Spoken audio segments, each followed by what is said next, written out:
सनी देओल की latest movie theatres में आ चुकी है और भाई जब गदर 1 आई थी 2001 में तब मैं पैदा भी नहीं हुआ था, इसलिए मैंने इसका फर्स्ट पार्ट थिएटर में नहीं देखा और इस चीज का बहुत दुख भी है मुझे। जहां इसका सेकंड पार्ट भी आ चुका है और भाई मैंने इसे थिएटर में देखा और सोचता हूं कि क्यों मैंने इसे थिएटर में देखा। अब ऐसा तो हो नहीं सकता कि किसी ने अभी तक गदर 1 मूवी नहीं देखी है, भाई उस टाइम की बहुत बड़ी हिट थी वो और इसके सेकंड पार्ट के बारे में सुन के काफी लोग एक्साइटेड हो चुके होंगे, लेकिन भाई रुक जाओ, एक बार ये रिव्यू देख लो उसके बाद डिसाइड करना। अब इतनी सारी नेगेटिव बातें मैं क्यों कह रहा हूं, चलो इसके बारे में बात करते हैं थोड़ा विस्तार में। तो हेलो व्यूअर्स, स्वागत है आप सबका हमारी एक और रैंडम वीडियो में, जहां आज हम बात करने वाले हैं पाकिस्तान के दामाद की मूवी के बारे में जिसका नाम है गदर 2 दी कथा कंटिन्यूज। अब इसकी स्टोरी का मामला कुछ ऐसा है कि जहां गदर 1 की कहानी खत्म होती है वहीं से गदर 2 की कहानी शुरू होती है और भाई जिस तरह से इसको बनाया गया है ना, सेकंड पार्ट ये बिल्कुल डिजर्व नहीं करती। अब मूवी की शुरुआत में हम डायरेक्ट विलन से इंट्रोड्यूस होते हैं, उसके मोटिव जान पाते हैं कि दारा सिंह को लेकर उसके मन में इतनी हेट क्यों है, जो कि मुझे देखने में सही लग रहा था शुरुआत में। तो उसके बाद हमें तारा सिंह की थोड़ी डेली लाइफ के बारे में बताया जाता है कि कैसे वो अपनी जिंदगी हंसी खुशी गुजार रहा है अपनी फैमिली के साथ। और इन्हीं कुछ सीन्स के बाद डायरेक्ट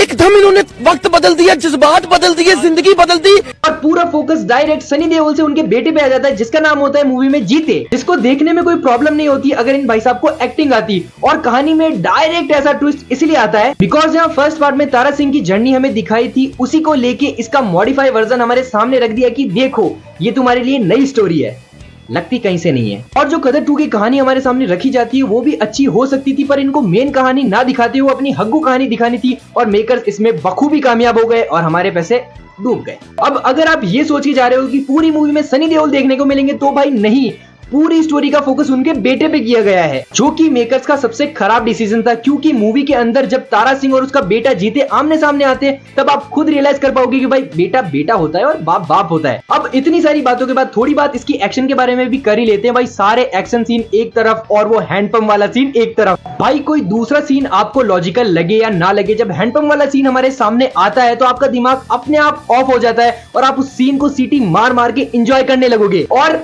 बस एक्शन वाले पार्ट के लिए अच्छा बोलने को मेरे पास बस यही है, क्योंकि पूरी मूवी में सनी देओल के अलावा चीजें या तो क्रिंज है या नॉनसेंस है।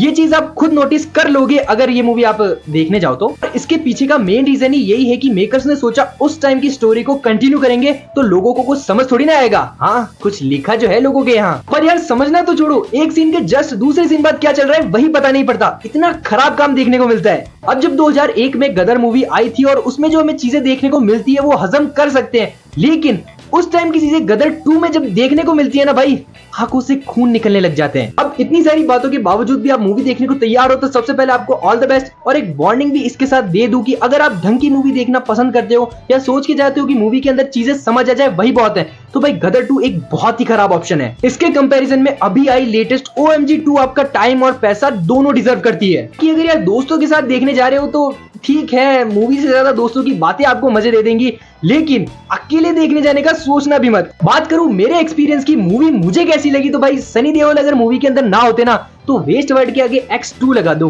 वैसी लगी। अब अगर इस वीडियो में कुछ पसंद आया हो या मूवी को देखने के लिए कोई हेल्प मिल गई हो तो प्लीज इसे लाइक शेयर सब्सक्राइब कर दे। मैं मिलूंगा आपसे अगली वीडियो में, बाय।